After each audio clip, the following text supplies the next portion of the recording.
Petrol, diesel, রান্নার gas ও নিত্য প্রয়োজনীয় দ্রব্যের লাগাম ছাড়া মূল্য বৃদ্ধির প্রতিবাদে এবার সরব আমরা বাঙালি সংগঠন।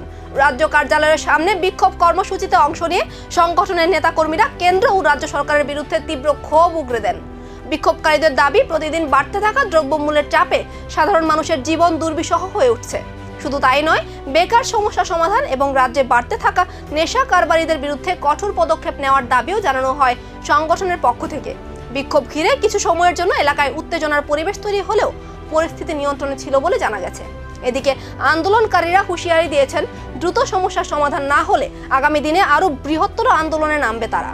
আজকে আমরা এই যে বিক্ষোভের আয়োজন করেছি আমরা বাঙালি দলের পক্ষ থেকে, সেটা হচ্ছে ত্রিপুরা নয়, গোটা দেশ জুড়ে আমরা দ্রব্যমূল্য, রান্নার গ্যাস, পেট্রোল, ডিজেল থেকে শুরু করে নিত্য প্রয়োজনীয় যা যা জিনিসপত্র, ওষুধপত্র থেকে চাল, ডাল, নুন, সমস্ত কিছু মানে আকাশ ছোঁয়া মূল্য বৃদ্ধি রকেটের গতিতে চলছে।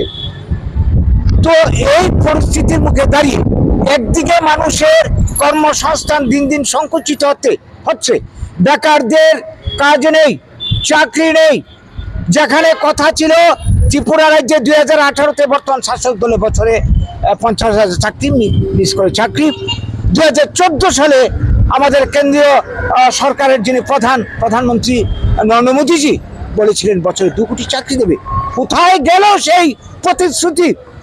আজকে আমাদের এই রাজ্যে গত 8 বছরে বিজেপির শাসনে 20,000-এর মতো চাকরি, 22,000 চাকরি হয়েছে মাত্র।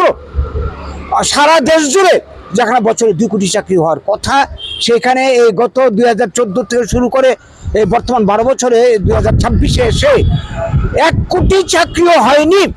যেখানে হওয়ার কথা ছিল 20 কোটির উপরে। এই জায়গায় দাঁড়িয়ে দ্রব্যমূল্য বৃদ্ধি থেকে বেকারত্ব, একাধিক ইস্যুতে ক্ষোভ এখন রাজপথে। তবে প্রশ্ন উঠছে, এই বিক্ষোভ কি শুধুই প্রতিবাদ, নাকি এর পেছনে রয়েছে বড় কোনো রাজনৈতিক বার্তা?